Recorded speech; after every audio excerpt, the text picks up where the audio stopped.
Hello everyone and welcome to another I Pick My Butt video, more Survivor.io and another ultimate guide, this one being the Kunai. And if you're not familiar with the Kunai, this one is a total boss killer, pretty much the best weapon to go into Ender's Echo with. So definitely you want to get it in your arsenal there because you don't want to miss out on having this. If you're not familiar with the Kunai, this is a non-S grade item, meaning that at good we're only going to be getting a 10% increase in attack, and then at epic we're going to be getting a 15% increase in attack. But one of the nice stats about it is at better we get plus 30% damage specifically just for the Kunai. Now the fact that the excellent stat is going to start us off with a +2, I decided to dumb down the weapon, go in with a better one to see what our actual numbers are inside the game. Now starting off at 1 star, this is going to be doing me 23,000 damage. Like I said, we're dumbed down quite a bit, but when we finally go and take it to 2 star, we're now going to be doing 31,000 damage. Take it to 3 star, we're now doing 46,000 damage,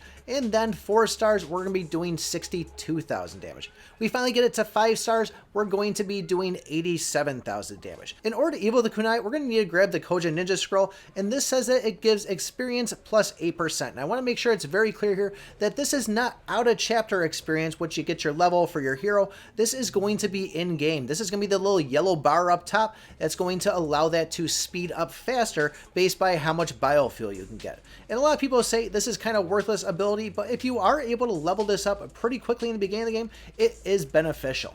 Now when we finally go and evo the Kunai to Spirit Shuriken, we're going to pretty much have, I don't want to call it a machine gun because that's what the shotgun turns into, but we're going to have just a continuous stream of the shurikens coming out and hitting enemies, and the attack damage that's done is still going to be the 87,000. We're just going to be hitting a lot more inside the game. When you get the Kunai to Legend, the skill is that it's supposed to split when hitting an enemy. And the way it used to be is it always split when you had it before getting it to Evo, and when you did get it to Evo, maybe like 2 out of every 5 shots would end up splitting. But it looks like now, doing some footage and looking at the screen, it's going to split here and there, but you're always going to have one kind of deflecting off, so it's pretty much getting a piercing effect on it. And when you take it to Evo, now it looks like we're pretty much piercing all the way through, so you're pretty much getting a lot of free hits out of it there, but it's still not perfect. It doesn't split every time, but you still are having extra blades get thrown out there. Now, given that this is such a fast weapon, when you do get it evoed, there's a lot of modifiers that really don't have any impact on it. So Energy Cube, the reduced cooldown, is not going to do anything at evoed. Also, the Exo Bracer, the longer it stays on the screen, not going to do anything at evoed.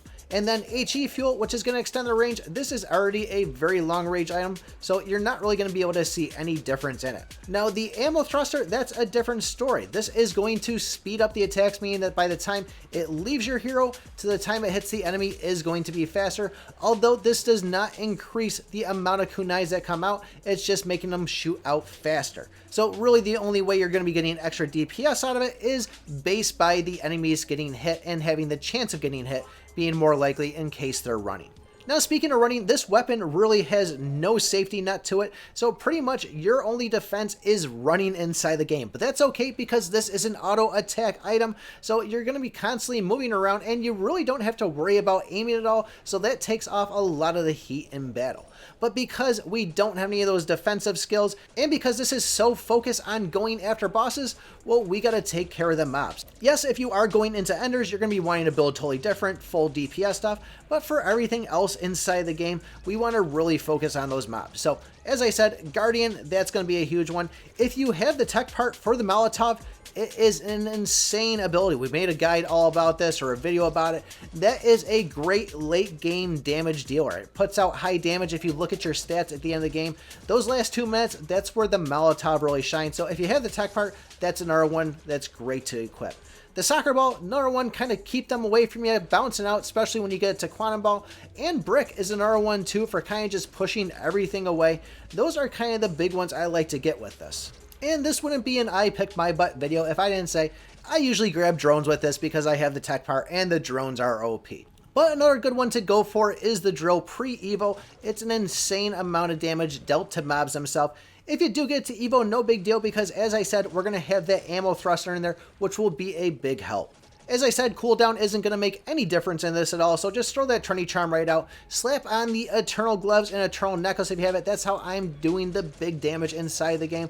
And if you are going in Enders, I would say use things like the Rocket, the Lightning Emitter, the Drones, of course, and then I do go for the Drill on that too. But before the days of having Ender's Echo, the Kunai took a lot of heat from players inside the game. Yeah, I'm talking about you katana users. It was known as a no-brainer weapon. You know, a lot of katana users would say, yeah, you just don't know how to play the game and you're not good enough to aim your weapon. So the Kunai was kind of labeled as kind of a pick on me type of weapon. But now that we have Enders, people realize that this thing is a solid damage dealer. So it's a great way to go and just kind of keep in the arsenal. And honestly, even though I have the Light Chaser and the Void Power both at Legendary too, I do find myself going in more with the Kunai into the daily challenge, and I'm even playing the Kill 3000 mobs inside Special Ops with it, just because it's easier to keep on, and I am a fan of it. But I'm really curious to know if you guys are a fan of the Kunai, and if you consider yourself part of the Kunai gang. But if you guys can, give a like, give a subscribe, it would mean a lot to me. These videos do take quite a bit, and as you know, we are editing on new software, new gear, everything, so this tends to be a little bit more tricky, and it is taking up a lot of time. So if you found this video helpful, it would mean the world to me. But other than that, join the Discord if you haven't already, and remember, I pick my butt.